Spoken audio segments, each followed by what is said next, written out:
crisis, the first thing you do is to focus on stabilizing, and so that's what we're focused on. Bringing interest rates down, bringing inflation down, stabilizing the currency, dealing with the debt overhang, and that's where our focus is for now. But at the same time, to analyze the factors that got Ghana into this place in the first place, and put in the steps that ensure that we don't end up here again. And so that would entail looking at the Fiscal Responsibility Act and strengthening it, looking at the Public Financial Management Act and strengthening it, so that tomorrow we don't have a situation where a minister, goes onto the Eurobond market and borrows 11.5 billion over 5 years and puts most of it into consumption. Those are some of the things we need to look at.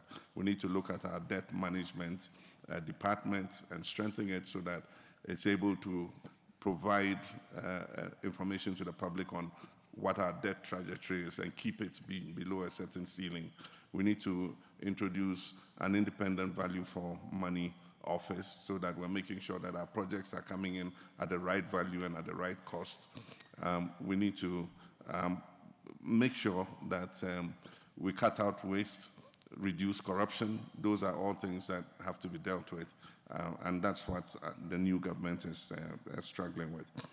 But talking about trade and adding value, which is why we're here, I think that we must look at the comparative advantages we have as Africa and unashamedly exploit those advantages.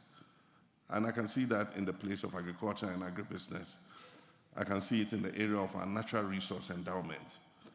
How are we indigenizing these natural resources? In the past, we didn't have capital, we didn't have the technology. And so large multinational companies came and took huge concessions, and they exploited it to their advantage. A lot of the benefits from exploitation of our natural resources went to the metropolitan capitals. Today, the capital is available if you want it and you look for it. Today, the technology is available.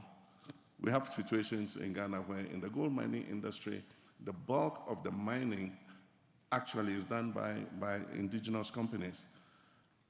You find a multinational company only where the gold is being poured. And so if we do all the mining, we do the drilling, we do the blasting, we do the crushing, we fill the crushing plants. We can do the last mile of also pouring the gold and making sure that the benefits of that gold come to our country. The same with cocoa. We've exported cocoa beans for God knows how many years, and still we export cocoa beans. There's some processing capacity, it's about 30%.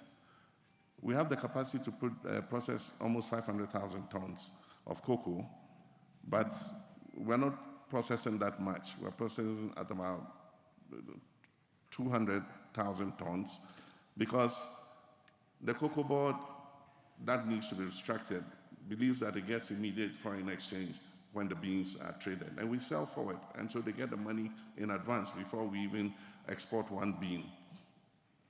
But bringing the value addition home will be bringing jobs back so that our young people can get jobs to do, especially putting that processing in the areas where the cocoa is grown.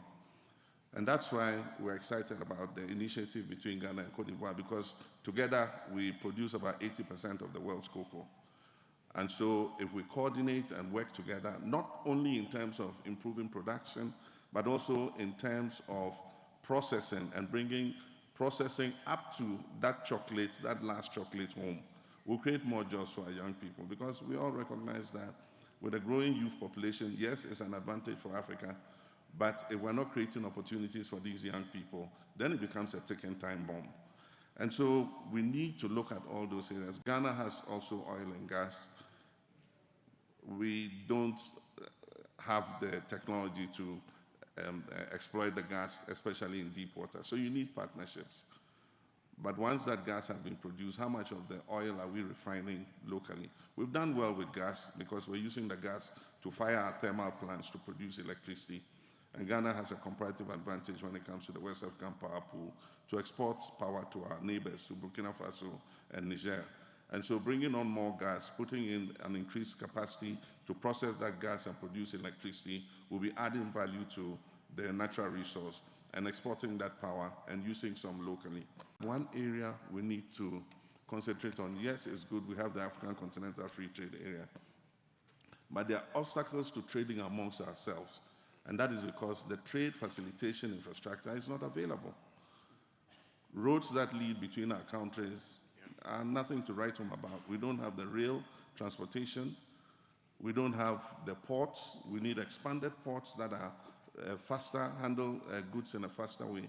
And that's why I think that we must focus on what we call the trade corridors. In West Africa, we have the Abidjan-Lagos corridor. We don't have an expressway between the 5 countries that constitute the corridor. There's been a lot of work on it from when I was vice president. We signed the initial MOU. I think we've made some progress. It's now left with looking for the financing to put the expressway in so that we can move goods from Lagos to Abidjan through Benin, Togo, and Ghana, and be able to trade easily amongst ourselves. I know there are more other corridors that exist, Lobito, Durban to Lubumbashi, and all that. How can we improve these corridors, improve the infrastructure, so that we can seamlessly exchange goods and services amongst ourselves? I think that's what's important. The African Continental Free Trade Area was a very important breakthrough. We've been working on this for God knows how many years, and we're happy that we have it at last. But how do we remove the obstacles to trade amongst ourselves? I think this is one issue that we should be looking at.